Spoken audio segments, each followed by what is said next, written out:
جرجا نامی شخص نے بھی خالد بن ولید کو کہا تھا، بالکل گھوڑا ایسے ساتھ اس نے آپ ملایا، اپنے گھوڑے کی گردن خالد بن ولید کے گھوڑے کے ساتھ آ کر کی اور کہا کہ میں نے یہ دیکھ سنا ہے کہ آزاد آدمی جھوٹ نہیں بولتا اور کریم آدمی دھوکہ نہیں دیتا، تو آپ جھوٹ بھی نہیں بولیں گے اور میرے دھوکہ بھی نہیں دیں گے کہ میں نے بالکل گھوڑا آپ کے برابر آ کھڑا کیا ہے، تو یہ نہیں کہ آپ مجھے تلوار مار دیں، تو آزاد آدمی جھوٹ بھی نہیں بولتا۔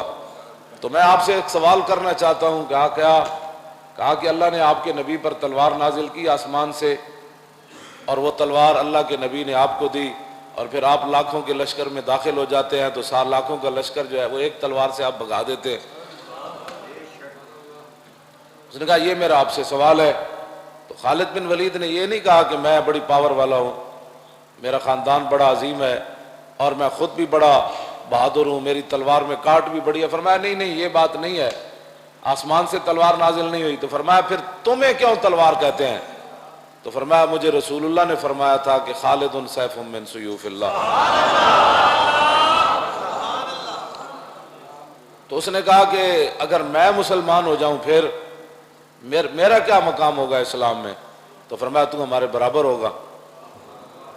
اس نے کہا یہ کیسے ہو سکتا ہے؟ فرمایا یہی تو کمال ہے کہ لا الہ الا اللہ محمد رسول اللہ بندہ پڑھ لے تو پھر ایک ہی صف میں کھڑے ہو گئے محمود و ایاز۔ تو میں ہمیشہ کہتا ہوں کہ آدمی جو اگر مگر کرتے ہیں نا، ہمیں بھی رائے حق سے پھسلانے کی کوشش کرتے ہیں، انہوں نے ذائقہ چکھا ہی نہیں ہے۔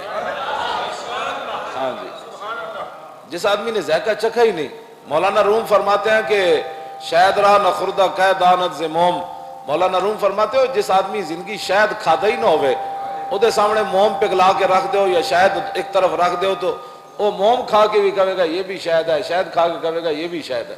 ہاں اس کو اس لیے کہ اس کو کیا پتا ہے، جس نے شاید چکھا ہی نہیں زندگی میں، تو فرمایا وہ موم اور شاید میں فرق نہیں کر سکے گا۔ تو نبی علیہ السلام نے فرمایا کہ من رضی باللہ ربا وبالاسلام دینا وبمحمد رسولا ذاک طعم الایمان، جو آدمی بیٹھ کر دین اسلام کے بارے میں تبصرے کرے، اللہ رسول کے بارے میں باتیں کرے اور اپنی عقل کے مطابق چاہیں کہ دین ایسے ہونا چاہیے، میرے آقا نے فرمایا من رضی باللہ ربا، جو اللہ کے رب ہونے پر راضی رہا، اور من رضی باللہ ربا وبالاسلام دینا، اور اسلام کے دین ہونے پر راضی رہا، وبمحمد رسولا، اور فرمایا میرے رسول ہونے پر راضی ہو گیا، بس اسلام اسلام ہے، رب رب ہے، رب نے اپنا حبیب بھیجا ہے۔ بس جو یہ تینوں باتیں اپنا دل سے کہہ دے کہ رب رب ہے، اس نے دین بھی دیا اپنے حبیب کو اور رسول اللہ کو اپنا حبیب اور رسول بنا کر بھیجا، میرے آقا نے فرمایا ذاک طعم الایمان، فرمایا ہر شے کا ایک ذائقہ ہوتا ہے، اس بندے نے ایمان کا ذائقہ چکھا۔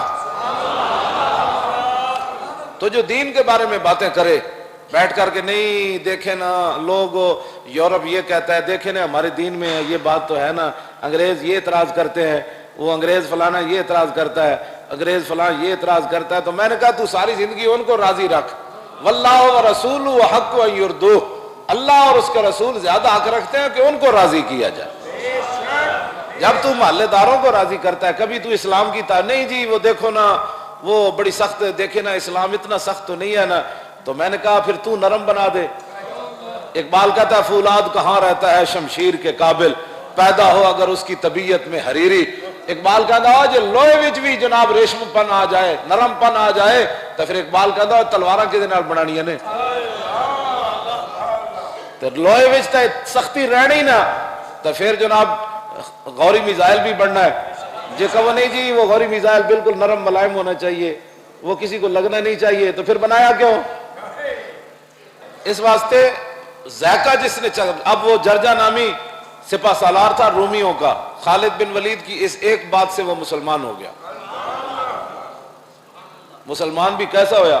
خالد بن ولید انہوں فرمایا کہ غسل کر کے آؤ، غسل کر کے آؤ، انہوں خیمے چ لے گئے، کلمہ پڑھایا، کلمہ پڑھان تو بعد آپ نے فرمایا جی میں 2 رکعتاں نماز دا ٹائم کوئی نہیں سی، آپ نے فرمایا جی میں 2 رکعتاں پڑھنا نے نفل میرے اینج کر کے تو میں نقل لا کے پڑھنی۔ ہاں جی انہیں اینج پڑھیا تو انہیں کہا بس ہی ہن دسو میں زندہ نہیں رہنا چاہتا۔ آپ نے فرمایا نہیں ہو شیرا تو ساڈے نال کھڑا ہو، خالد بن ولید دا دستے بازو بن ساڈی فوج دا۔ انہیں کہا نہیں اے تسی نشہ ہی ہو جو چڑھا دیتا ہے۔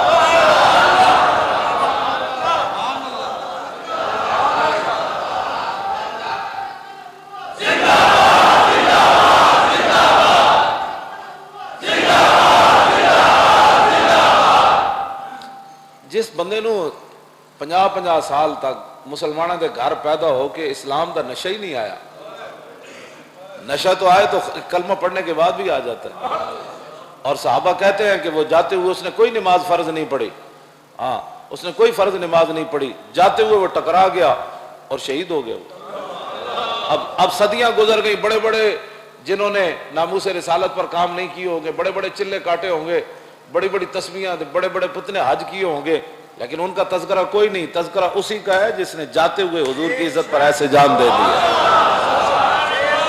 ہاں جی, تو جس آدمی نے ذائقہ نہیں چکھا وہ ہمارے بارے میں بات نہ کیا چاہے.